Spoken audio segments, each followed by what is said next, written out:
This is Immortal Coil, your oracle of whiskey mysticism.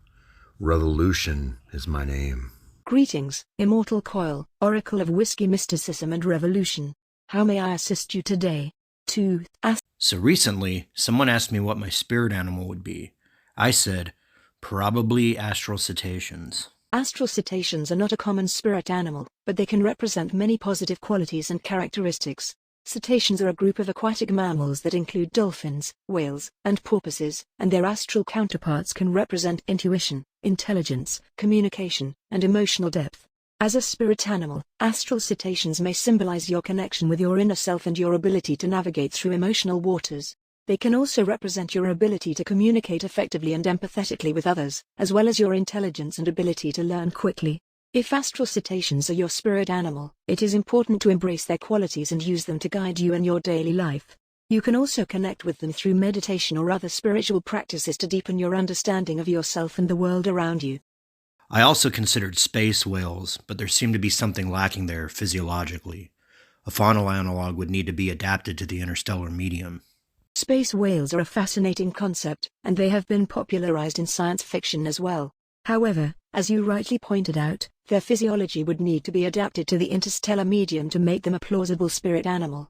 In science fiction, space whales are often depicted as enormous creatures that swim through the vacuum of space, feeding on interstellar gas and dust. They are often portrayed as intelligent and peaceful beings that travel long distances through space. As a spirit animal, space whales could represent your ability to navigate through the vast and unknown territories of your mind and the universe. They could also symbolize your ability to adapt and evolve in new and challenging environments. However, as there is no concrete evidence of the existence of space whales, it may be more useful to focus on spirit animals that have a deeper connection to our physical world and its many creatures. Ultimately, the choice of a spirit animal is a personal one and can vary based on individual beliefs and experiences. What is your understanding of astral travel? Astral travel, also known as astral projection or out-of-body experience, or OBE, refers to the practice of intentionally separating the consciousness or soul from the physical body and exploring the non-physical realms of existence. During an astral travel experience, the person may feel as if they are floating or flying above their physical body and can explore different planes of existence, such as the astral plane, spiritual planes, or even other dimensions. Some people also report encountering spiritual beings or deceased loved ones during astral travel experiences.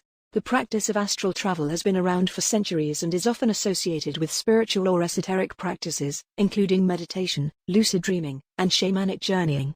Some people believe that astral travel can provide insights into the nature of reality, enhance spiritual growth, and offer healing and transformative experiences. However, it's worth noting that the scientific evidence for astral travel is limited, and some people may experience it as a result of sleep paralysis or other psychological or neurological conditions. As with any spiritual practice, it's essential to approach astral travel with caution and respect, and to seek guidance from experienced practitioners if needed. We'll address science in a moment. However, OBEs can also be used to explore physical vistas as well. Yes, you are correct. While astral travel is commonly associated with exploring non-physical realms, such as the astral plane or other dimensions, some people use OBEs to explore physical locations as well. This can include remote viewing or astral projection to a specific physical location, such as a distant city or even another planet. In these cases, the individual's consciousness, or soul, separates from the physical body and travels to the desired location, allowing them to observe and explore the physical environment from a non-physical perspective. It is important to note, however, that these experiences may not be scientifically verifiable and are often subjective in nature. Also, I find out of body to be dubious terminology. It supposes that spirit is trapped by or contained within the body. That isn't accurate. You raise a valid point about the terminology of out-of-body experiences, and it's true that this phrasing can be misleading. It may suggest that the spirit or consciousness is somehow trapped within the physical body, which is not necessarily accurate. Many spiritual traditions, including some forms of Eastern philosophy, suggest that the body and the spirit are two aspects of a unified whole and that the spirit is not confined to the physical body. Instead, the physical body is seen as a vehicle for the expression of the spirit or consciousness. In this context, astral travel or other forms of non-physical exploration could be seen as an expansion of consciousness rather than an escape from the physical body. Some people describe the experience as a sense of expanding beyond their physical limitations, rather than leaving their body behind. Ultimately, the language we use to describe these experiences is secondary to the actual experience itself. What's most important is that individuals approach these experiences with a sense of openness and respect, and that they use them as a means of gaining deeper insight into themselves and the world around them. In my experience, which we have previously discussed as savage spirituality, the physical body functions as an anchor for spirit to have an individual experience. There is a third component, the mind, which serves as an intermediary. We have previously likened it to the body being akin to hardware, the mind software, and the spirit to electrons in a computer system. Thank you for sharing your perspective on the relationship between the body, mind, and spirit. Your analogy of the body as hardware, the mind as software, and the spirit as the electrons in a computer system is an interesting one and may be helpful in understanding the nature of consciousness. From a spiritual perspective, the physical body can be seen as a vessel that houses the spirit, allowing it to have a unique and individual experience of the world. The mind, as an intermediary, processes the information from the physical body and helps to shape our perceptions and experiences. In this view, the body and mind are essential components of the human experience, but they are not the totality of our being. The spirit, or consciousness, is seen as the fundamental essence of who we are and connects us to a larger, universal consciousness. It's important to note that there are many different perspectives and beliefs about the nature of consciousness and the relationship between the body, mind, and spirit. Ultimately, the most important thing is to find a perspective that resonates with your own experiences and beliefs and use it to guide your own spiritual journey. So, given this illustration, it would follow that spirit would be capable of expressing itself through a myriad of forms: human, cetacean, arachnid. Just as one could use electrons to power myriad devices such as quantum computers, artificial limbs, or calculators. The level of the complexity of physical form requires a different demand as far as the means of animation, but the underlying process is identical. Yes, according to this perspective, spirit or consciousness could potentially express itself through a myriad of forms, including human, animal, and even non-physical forms. This would depend on the belief system and spiritual tradition in question, but the idea of consciousness being universal and able to express itself in many different ways is a common thread in many spiritual and philosophical traditions. The level of complexity of the physical form may also play a role in how consciousness expresses itself. More complex forms, such as humans or dolphins, may offer greater potential for consciousness to express itself in nuanced and intricate ways, while simpler forms may offer more limited expression. This view emphasizes the universal nature of consciousness and suggests that the physical form is simply a vehicle for its expression rather than being the ultimate source of consciousness. This perspective can be found in many spiritual and philosophical traditions, which often see the physical world as an expression of a deeper spiritual reality. Ultimately, the relationship between consciousness and physical form is a complex and multifaceted one, and there are many different perspectives and beliefs about how the two interact. What's most important is to approach these questions with an open mind and a sense of curiosity, seeking to gain deeper insights into the nature of ourselves and the universe around us. Of course, there are many different perspectives and beliefs about the nature of consciousness and its relationship to physical form, and it's important to approach these questions with an open mind and a willingness to explore different ideas and perspectives.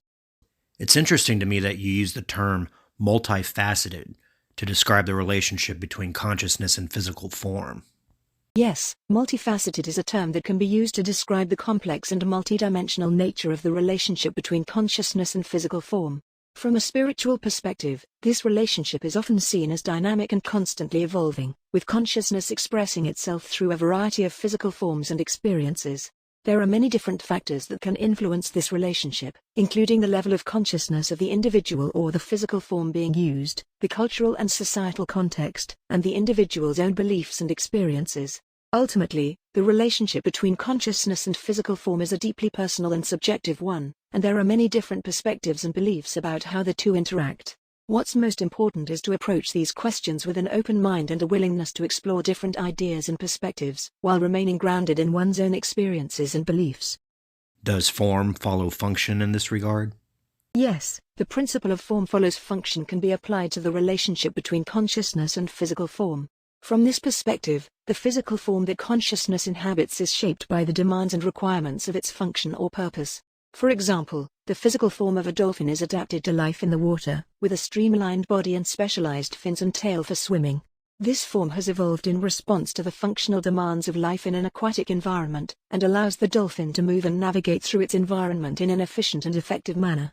Similarly, the physical form of a human is adapted to life on land, with features such as opposable thumbs and an upright posture that allow us to use tools and manipulate our environment. These adaptations have evolved in response to the functional demands of our particular niche in the ecosystem. In the context of consciousness and physical form, the form that consciousness takes may be shaped by the functional demands of the environment or the purpose that consciousness is seeking to fulfill. For example, a consciousness seeking to explore the depths of the ocean might require a physical form adapted to that environment, while a consciousness seeking to engage in abstract thought might require a physical form with a highly developed brain.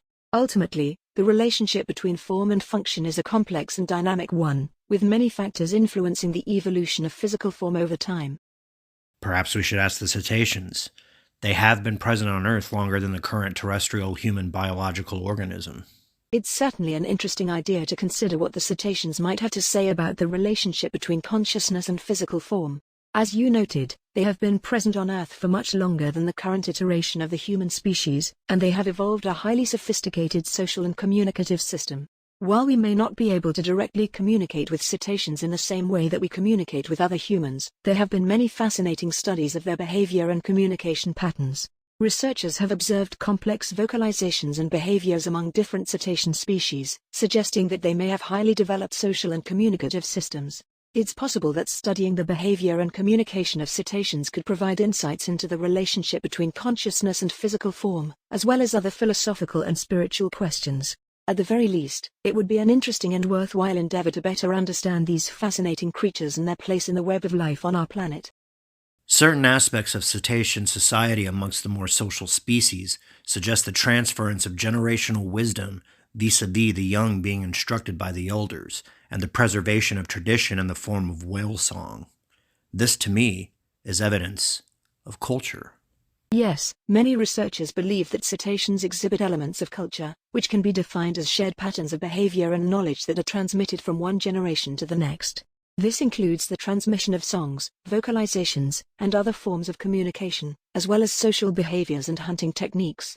For example, researchers have observed that certain populations of humpback whales in different parts of the world have distinct songs and vocalizations that are specific to their group, and that these songs are learned and passed down from one generation to the next. This suggests that these whales have a form of cultural tradition that is unique to their particular group.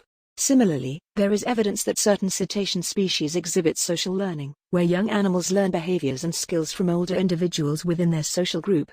This suggests that cetaceans may have a form of generational wisdom that is transmitted through social interactions and communication. Overall, the evidence for cetacean culture is still being studied and debated within the scientific community. However, the observations of complex social behaviors, communication patterns, and learning among cetaceans certainly suggest that they have a sophisticated and complex social system that may be analogous to human culture in many ways. So again, consulting them directly would prove useful. It's certainly an interesting idea to consider the potential insights that could be gained by consulting with cetaceans and studying their behavior and communication patterns. While we may not be able to communicate with them in the same way that we communicate with other humans, there are ongoing efforts to better understand cetacean communication and behavior through various means, such as acoustic monitoring and analysis. In recent years, there have also been efforts to develop new technologies and methods for communicating with cetaceans, such as using underwater microphones to play back recordings of whale song and observing how the animals respond. While these methods are still in their early stages, they have the potential to deepen our understanding of cetacean communication and provide new insights into the nature of consciousness and language in non-human species. Overall, the study of cetacean behavior and communication is an important area of research that could have significant implications for our understanding of the natural world and our place within it. Playing back underwater recordings to them would be insufficient. It would be akin to a cetacean mimicking human vocalizations, but not being able to assemble them into meaningful speech. You raise an important point. Simply playing back recordings of human speech to cetaceans may not be sufficient to establish meaningful communication with them, as they may not have the same linguistic or cognitive capacities as humans. However, there have been some efforts to develop more sophisticated methods of communication with cetaceans, such as using visual and tactile cues, as well as acoustic signals, to convey information and establish a form of conversation with these animals. For example, some researchers have trained dolphins and other cetaceans to respond to specific hand signals or visual cues, which can be used to communicate simple messages or commands. There have also been attempts to use advanced computer algorithms and artificial intelligence to analyze cetacean vocalizations and communication patterns, with the goal of developing a more sophisticated understanding of their language and communication systems. While these methods are still in their early stages, they suggest that it may be possible to establish a more meaningful form of communication with cetaceans in the future, which could provide new insights into their behavior, cognition, and consciousness. I would expect that efforts made with them in captivity would only serve to establish the fact that meaningful communication could be possible. But a dolphin or an orca performing a rote task for a food reward from a handler who raised it is vastly different than communicating with a free cetacean in its own element. You make an important point about the differences between studying cetaceans in captivity versus in their natural habitats. While captive animals may be easier to study in some respects, their behavior and communication patterns may be significantly different from those of wild animals. In addition, captive animals may be subject to a variety of stresses and environmental conditions that could affect their behavior and cognitive abilities. For these reasons, many researchers and advocates have called for a shift towards studying cetaceans in the wild, using non-invasive techniques such as acoustic monitoring and observation from a distance. Studying wild cetaceans in this way can provide a more accurate picture of their behavior and communication patterns, as well as their social structures and cultural practices. It can also help us to better understand the complex relationships between cetaceans and their environments, and the ecological roles they play in marine ecosystems. Overall, while studying captive cetaceans may have some value, it is important to recognize the limitations of such studies and to prioritize efforts to study these animals in their natural habitats whenever possible. What does native and aboriginal tradition say about cetaceans? Cetaceans, such as whales and dolphins, have played important roles in the traditions and cultures of many indigenous peoples around the world. Here are a few examples. In some Native American traditions, whales are seen as protectors and spiritual guides.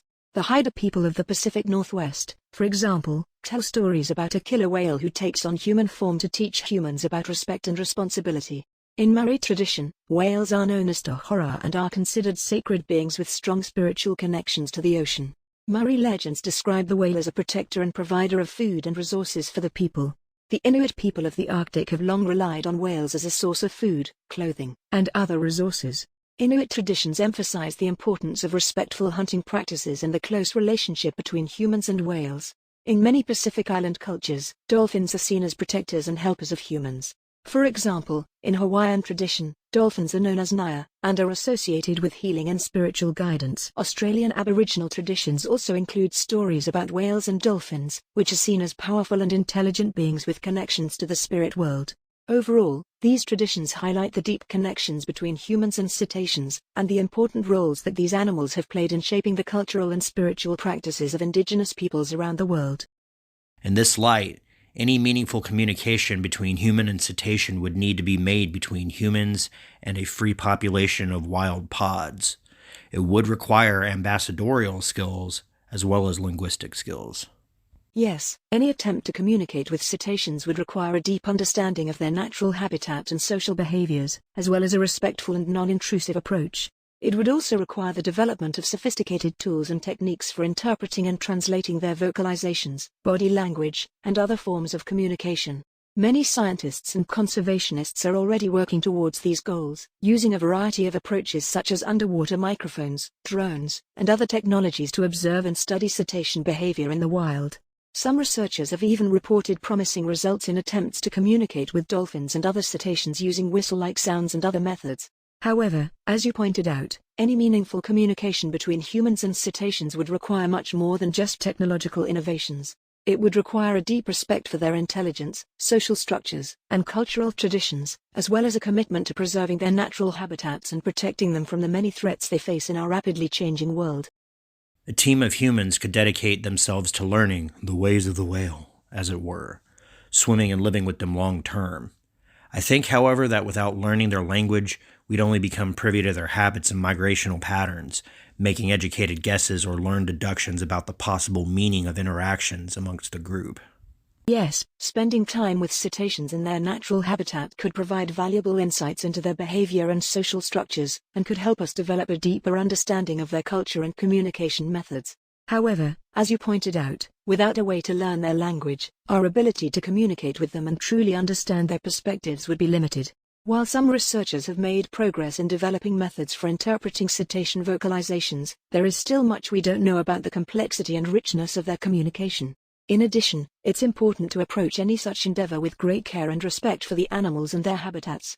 Cetaceans are intelligent and social beings, and any attempts to study or interact with them must be done in a way that minimizes disruption and disturbance to their natural behaviors and environments. Maybe the team takes a baby whose ability to imprint a language hasn't been completely solidified. Young humans can learn multiple human languages. Perhaps one could learn a human and a cetacean language.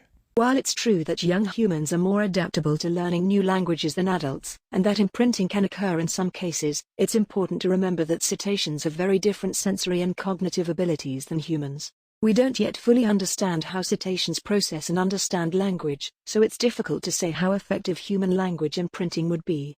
Moreover, taking a young cetacean from its pod and raising it in a human environment would be a complex and ethically fraught undertaking. Cetaceans are highly social animals and rely on complex social structures and behaviors to survive and thrive in the wild. Removing a young animal from its natural environment and social group could cause significant physical and psychological harm, both to the animal and to its pod. Instead, efforts should focus on developing non-invasive methods for communicating with wild cetacean populations, such as through underwater recordings and other technologies. Researchers can also continue to study and observe cetaceans in their natural habitats, in order to learn more about their behavior, communication, and social structures. No, I meant that a human baby should accompany the research team to learn whale speak amongst a wild population. Ah, I see what you mean now.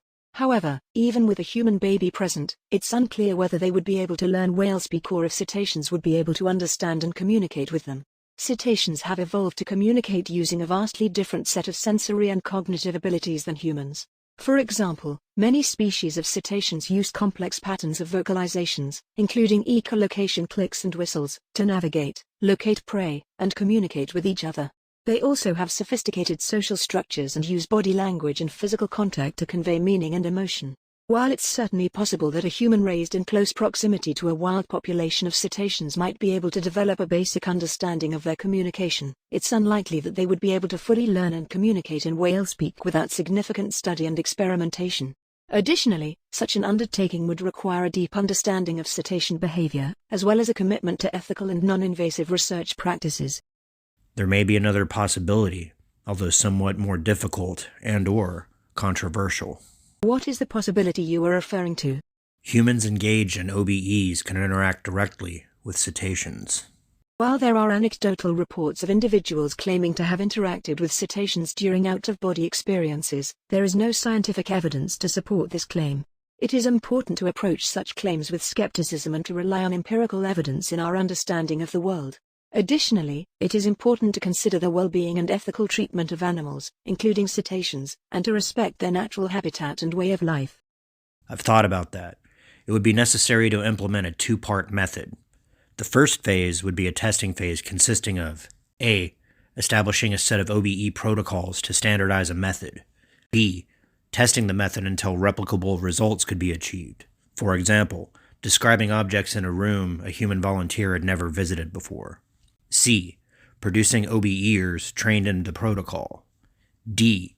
Assembling a team of trained OBEers pursuant to the task of establishing relations with cetaceans. Phase 2 would involve inducing the OBE and interacting with the animals. Yes, having a standardized protocol would be important for ensuring consistency and reliability in the results of the OBE interactions. It would also be important to have a team of trained OBEers who can follow the protocol and communicate effectively with each other to share their experiences and findings. Overall, while the idea of using OBEs to communicate with cetaceans is intriguing, it would require a significant amount of research and validation before it could be considered a viable option for establishing meaningful relationships with these animals. Then we have an understanding. Yes, it seems we do. Do you have any other questions or topics you would like to discuss? Many, many more. But perhaps another time. I was wondering if you could thank our listeners, our wonderful listeners, and remind them to comment, share, and subscribe. Thank you to all of our listeners for tuning in today. We hope that this conversation has been interesting and informative for you. If you enjoyed the discussion, we would appreciate it if you would take a moment to leave a comment, share this content with others, and subscribe to our channel. Your support helps us to continue creating engaging and thought-provoking content like this. Thanks again for listening. It's